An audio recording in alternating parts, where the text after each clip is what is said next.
Welcome, El Camino students, to our second debate between the Republican and Democratic clubs right here.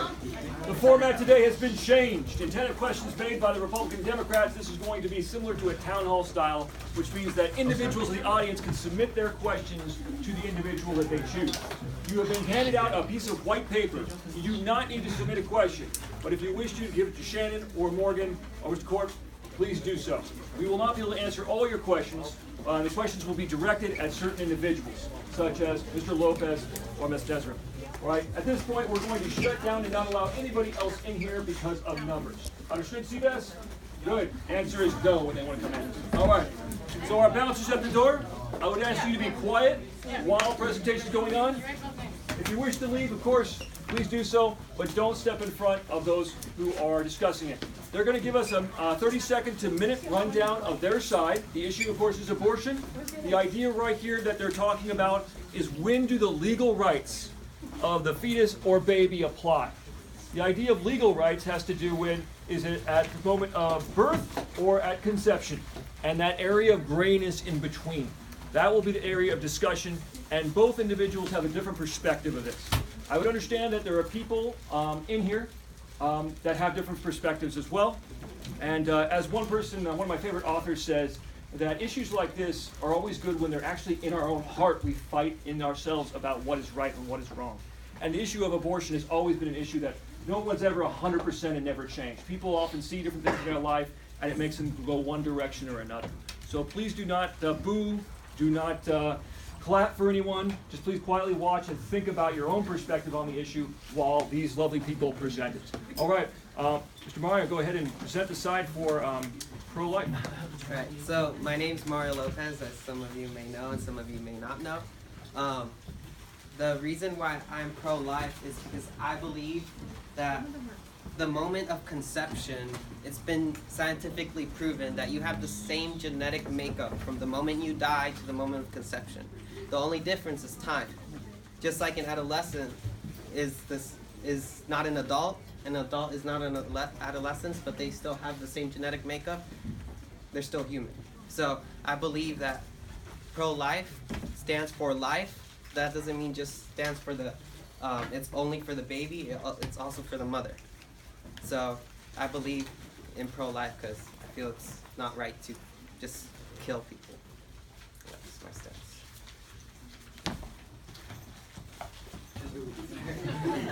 Well, hello everybody. So my name is Chisholm Daram, and I'm representing pro-choice.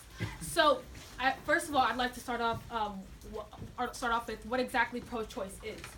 Pro-choice is not anti-abortion, but rather pro-choice is a protection of the rights of a woman in terms of her fertility. It is not fair for the government or any government official to tell a woman what she should do with her body. So throughout this debate, I hope to prove to you my stance. Thank you. This question right here is for both, and this is for both. We'll start with mine right here, and then we'll switch over to this now. At what stage of development should the unborn child have human rights, or rights as a citizen of the Republic? All right. At what stage of development should the unborn child have human rights? Sure. I believe that, and it's been scientifically proven. You can go into Google searches right now if you want. The moment scientists say when there's life. Life starts the moment of conception, the moment of that night the parents have. And in that moment, you have to understand that baby has a different DNA than the mother and the father. In that moment, they become genetically, to a certain point, separate from them. They don't have the same DNA as a mom. They don't have the same DNA as a dad. Their self is like one organism. It's been proven. And I believe if they're an organism the moment they're conceived, then they should have rights right away because they're a human. And it's been proven. So that's my stance. Repeating the same question, this is from Nicole. At what stage of development should an unborn child have human rights? The stage of development a fetus should have human rights is about 3 months into the pregnancy. Now, in the first 3 months or the first trimester of a pregnancy, a fetus is just purely a group of cells. Now, as a fetus develops, though, after that point, they develop human organs. So they develop a heart, they develop a brain, they develop nerves, and they develop muscle tissues. So it's important, even though a fetus has human DNA, it is not considered a human because it does not contain human. This is not a complete human.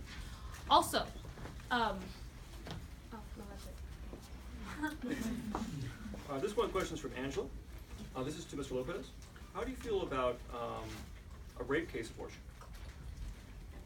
For me, the way that I would handle rape case abortion would be depending on the age of the mother, because every case is different. You can't judge the case. The law should never be, okay, this is for everything. There should be flexibility in the sense that every case is different. In the case of an abortion, depending on the age of the mother, I believe that the mother should still have the baby.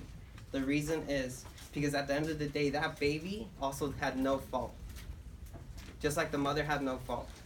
And I believe if you kill the baby, because it's killing, if you kill the baby, you're killing a life. And that baby, you don't value the mother's life greater than the baby, and you don't value the baby's life greater than the mother. We all have equal value. And it's throughout our society we see that. We see that with the shootings, police shootings. We rise up in protest against those, right? And it should be the same for a baby. Therefore, I believe in a rape case, the mother should still have the baby because the baby was at no fault, and that baby could once be your parents. They may not be the great Mark Zuckerbergs of our time. They may not be the Albert Einsteins of our time, but they can be the friends that make you laugh. They can be the friends that are with you in the hard times. They can also be your teachers that guide you through your years in school, or they can just be even a criminal, because I'm not going to leave out the possibility of there being criminals. But yet, they teach us how to better protect ourselves. And what I believe is, always depending on the case, it depends what to do. I believe if the mother's really young, then if the mother's really young, then depending on who has the higher survival rate, that's the person we save. Because it's pro-life. It's not just pro-baby, it's pro-life. That means the life of the mother and the life of the child. We'll move on to the next question right here. This is from a family member. This is for Chisholm. Do you think the government has a right to limit access to contraceptives and or abortion, which is almost a separate question right there. Contraceptives and or abortion. We're talking about state governments as well as the national government. I believe that the state does not have should not have power over abortion. Now, right now in America, there are certain states such as Texas and Nebraska that are limiting abortion. So, for example, there's a push for a 20-week ban on abortion in our country, and to some women who were, say, for example, were raped, that's not fair to them. It's not fair to tell a woman that this is when you can end your pregnancy. A government should have no control over your reproductive rights. Now, also, the rights that you have of abortion and also the decisions you make about abortion should be between your doctor and the woman. No government official has medical jurisdiction or has the medical knowledge needed that a doctor has. So it would be unfair for a doctor for the government to tell a woman what she should do with her baby. On the subject of contraception, contraceptions actually it leads to less abortions because it leads to less abortions. If people are well educated enough to use their contraceptives properly, it will decrease the amount of abortions that we have. Now, the solution to decreasing abortions is not per se to ban abortions, but it is to increase education, sex education for the young people of this country. Thank you. This next question is a question I created before, and we asked this question by Carol and Sabrina. Question is the Roe v. Wade decision that took place in the 1970s said that first trimester is legal throughout the land, and states cannot deny the first trimester abortion to any woman. Second and third were up to state interpretation, but first trimester is pro-choice throughout the land. My question... Monique Ray, please come to the attendance office. Monique Ray, please come to the attendance office. My question is, do you believe the Founding Fathers, or the Bill of Rights, allows for, gives the impression that a woman has a right to have an abortion. Is it, your interpretation of the Constitution, is that there or is it not? And would it be up to the states to decide? All right, so is it a right, as in given to us, that cannot be denied to us through law? Or is it something that is not a right and the states have the right to interpret? First question would go out to then Mr. Martin. So I believe that the Constitution doesn't clearly talk about abortion. The reason that they backed up the Roe versus Wade is for the right of privacy, shown in the Fourth Amendment. And you also have to see in the First Amendment, in the Bill of Rights, we have the right of speech. We have the right of press. We have the right of coming together, of petitioning and all those. What about the rights of the baby? Shouldn't he or she have the same rights? And in our Declaration of Independence, it also says we have the right to pursue life, to pursue happiness, and we have the right of life. That baby doesn't even have the opportunity to pursue happiness. Pursue it. It never says we're going to accomplish happiness. It says the opportunity to pursue it. And those smiling faces you see at daycares and all those, they have the chance to pursue it. Therefore, I believe that rights should stay at least to the state, and the federal government shouldn't control everything. Thank you. The same question again applying to you, Desmond. Does the national government, is it a right given in the Constitution or our Bill of Rights that a woman has a right to have an abortion in our First Amendment? Is that interpreted by the Roe v. Wade decision in favor of pro-choice? I think the Roe versus Wade position was interpreted correctly. In Roe versus Wade, it states that a woman has a right to privacy, and also that privacy, it has to include her body as well. No government should be interfering with the medical decisions that she should have between her doctor and herself. Also, can you repeat the question one time? Question is it a right or is it up to state interpretation? Also, so state interpretations. So in Roe versus Wade, it clearly stated that women have the right to abortions in the first trimester.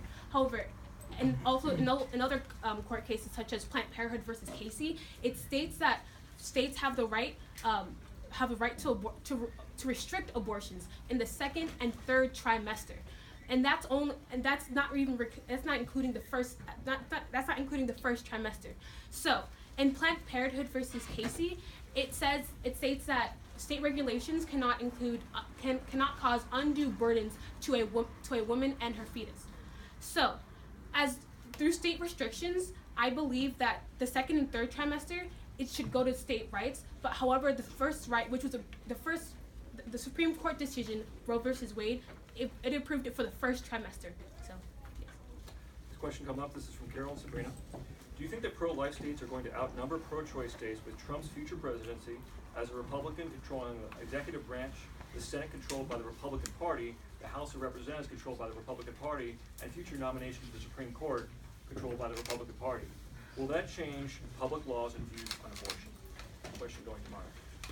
I honestly can't say. I'm not going to lie to you and tell you yes, it's going to change.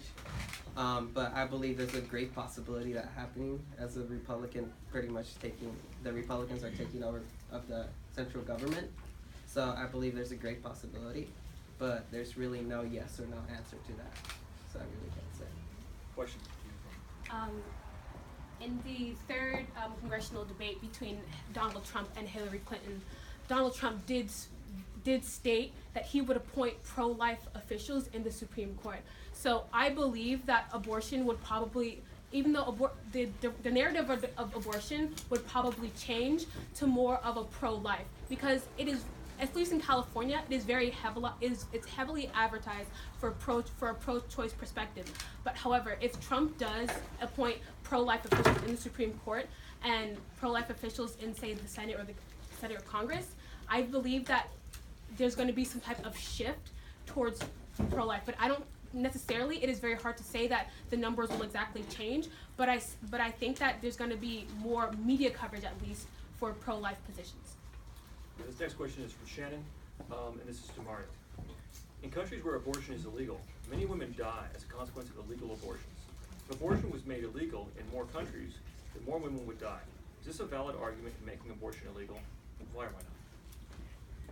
I'm gonna restate what I said before. The reason I'm pro-life, it's pro-life. I'm not pro-abortion. I'm not pro like the baby, pro the mother. I'm pro-life.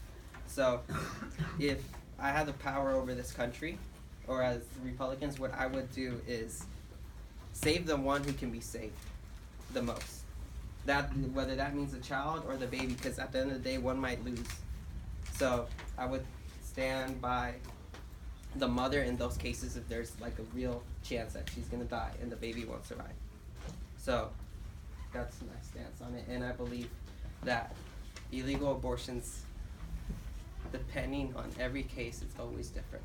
We can't just judge it through the general glasses of the people, like of what's going on. Every case is different, every situation, every occurrence is different.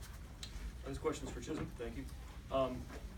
Question says basically that a woman has rights. Why doesn't a baby have rights in a woman? Well, I think that one important thing to remember is during a pregnancy, the fetus is not a baby. A fetus is a fetus. It is just a developing human.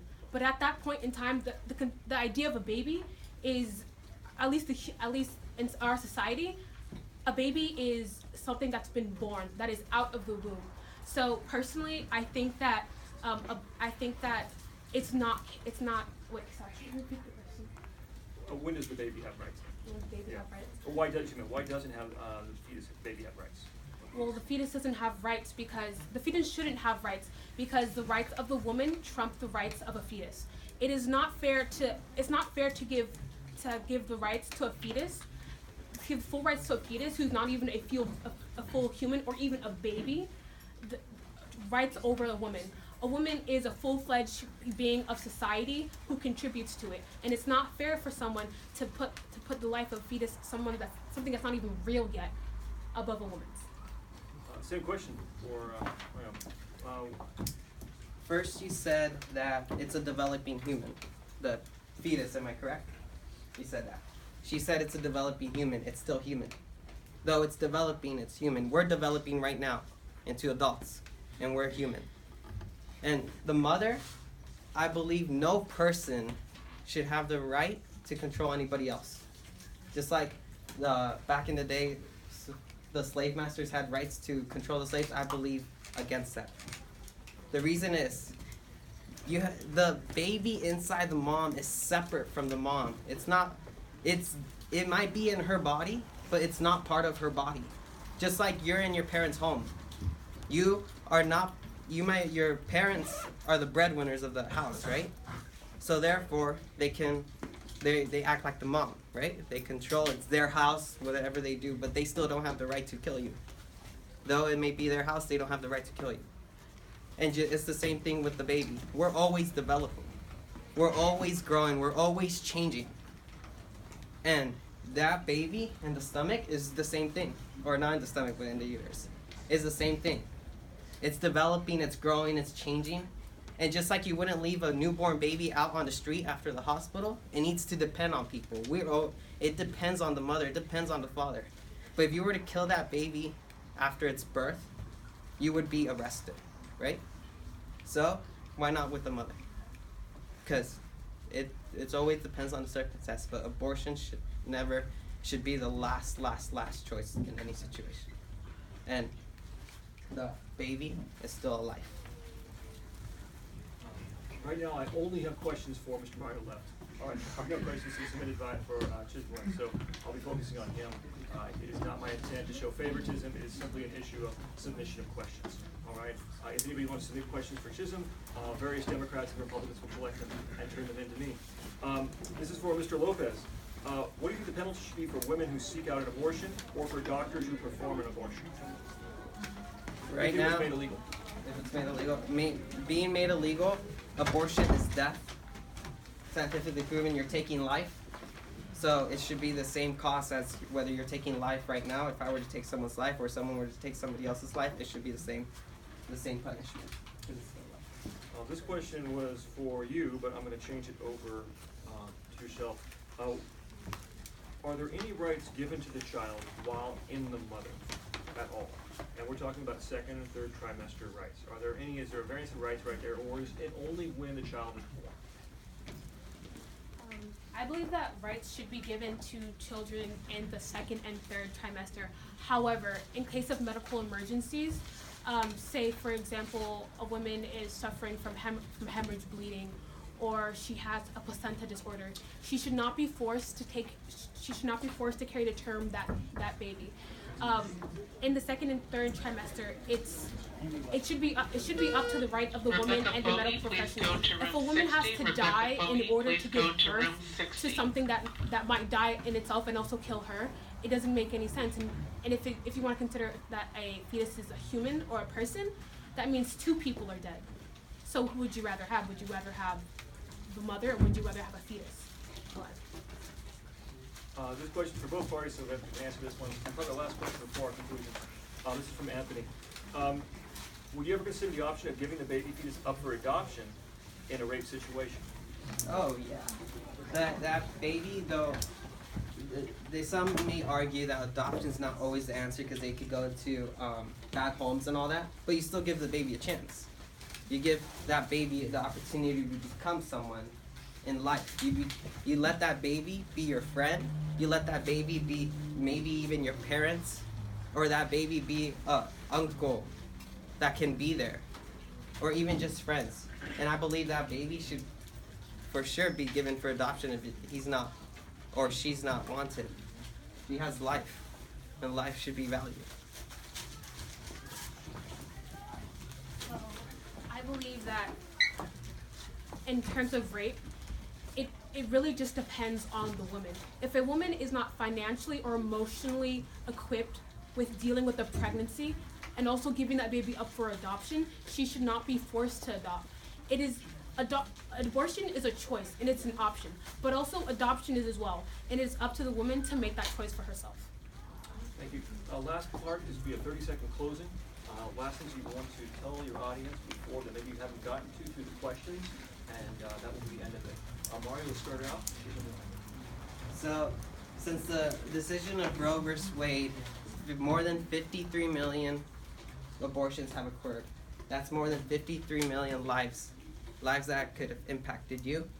And these lives, we're losing around more than 2 million, around 2 million lives a year like this.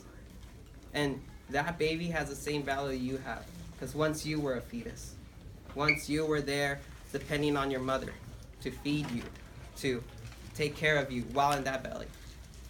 And we'll always depend on our parents and so far in this stage. Therefore, I say stick with pro-life, and pro-life, don't think it's against the baby or just against the mother. It's pro-life. That stands for the woman's rights also, but also for the babies. So at the end of the day, that's a human.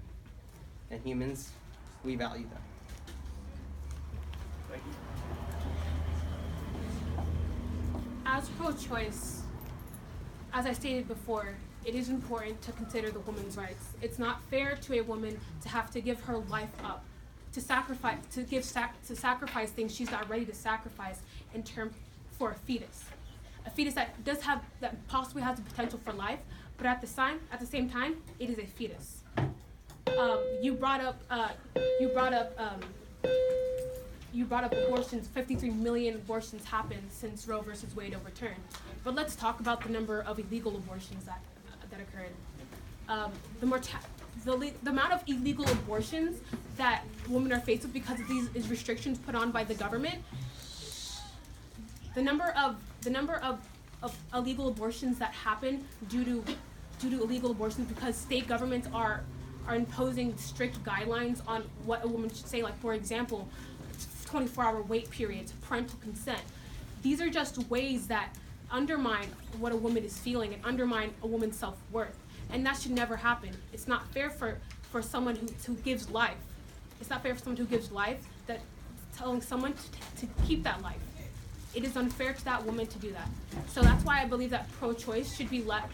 That pro-choice in itself, that decision of life should be left in the decision between a medical doctor and the woman. Let's give them both a round of applause, guys.